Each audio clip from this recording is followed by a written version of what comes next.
Welcome to Storytime to Go. This month, as you know, or you may not know, we're talking about how to love your library. And this is a great story for that because this is all about Ronan the Librarian. Ronan is a very special character in the book. He is a Viking. And I don't know if you guys know anything about Vikings, but they have a kind of a bad boy reputation. They're known as pillagers, warriors. Sometimes they're kind of mean, but they're not always like that. And this story that was written by Tara Lube and Becky Katie is all about Ronan, and he's not exactly your run-of-the-mill typical librarian. Ronan the Librarian. Ronan was a mighty barbarian, a leader of his people. He invaded, he raided, and back home he traded. And this is what the Vikings were famous for. Also, they're called barbarians, which means wild people sometimes. But they would go to other places and they would have fights, and they would win the fights, and they would bring home the treasure as the winner. Ronan was legendary for finding the best pillage, gold and jewelry, weapons and tools, and everyone wanted to trade with him. Until one raid went horribly wrong. "What is this?" he roared. "This is worthless. There's no treasure in that box. Or is there? Look what Ronan found." Ronan tried to barter, which means to trade, but no one wanted to make a deal. Barbarians didn't read books. That's terrible. Ronan took the book home. "Oof, what am I going to do with this useless thing?" he thought. He could make origami. He could use it for kindling to start his fire. Well, he could use it for toilet paper. And then a picture caught his eye. Ronan read the first sentence, and then a paragraph, and then a page. And before he knew it, he had devoured an entire chapter. He read until the moon was high in the sky. The next day, Ronan didn't meet the raiding party. "He must have overslept," said Crom. "Let's go wake him." "Ronan, you dunga, what are you doing?" asked Gunnar. "I'm reading," Ronan said. "This book is epic. Do you want to borrow it?" "Have you gone berserk? Barbarians don't read, we raid," said Helgi. He looks pretty happy with this book. His friends were right. Ronan tucked the book away and went raiding like a good barbarian. But he couldn't stop thinking about his book. When the raid was over, he charged home and read straight through to the end. Ronan was hooked, and he needed a new book. So he invaded and raided and read. Look, he's turning his back on all the treasure and heading for the bookcase. He invaded and raided and read. There he is, getting away while he's reading. He invaded and raided and read.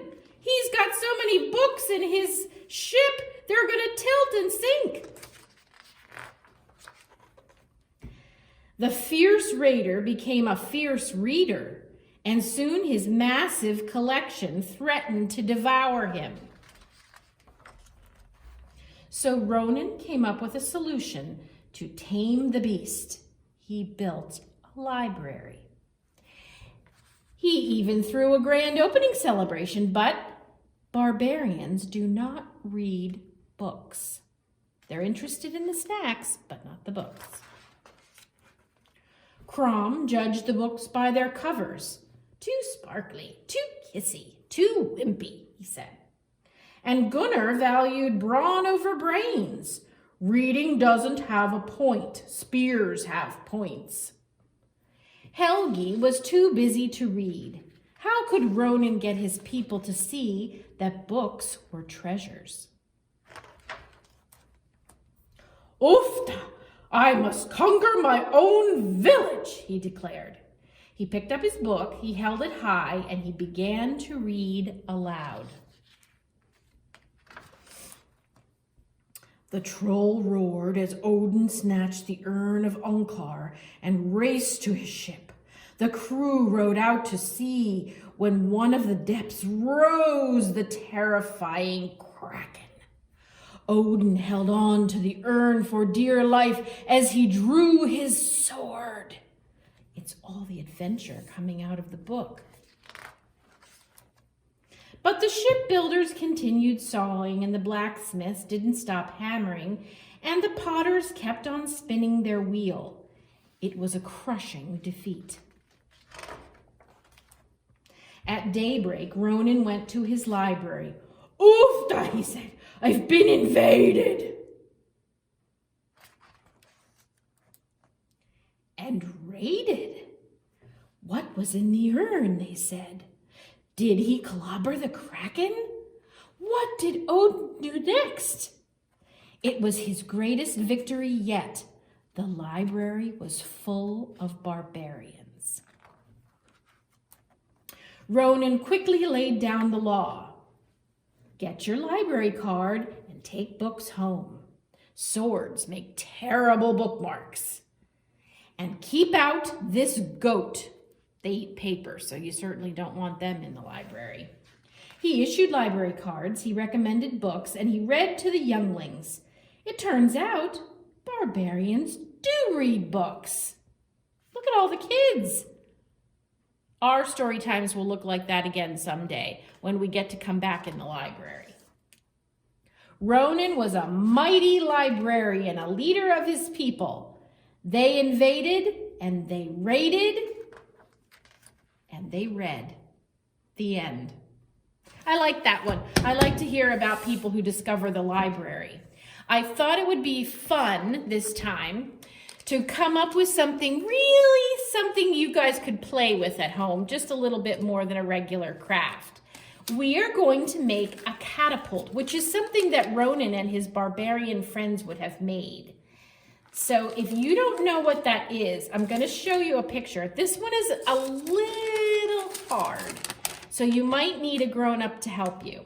But this is a STEM activity, so it's a science, technology, education, and math one, engineering and math. So this is what we're going to do. Inside your bag this week, you're going to have a bag that looks like this, and it has all this stuff already in it. See how I have these popsicle sticks, and they come in 2 different colors?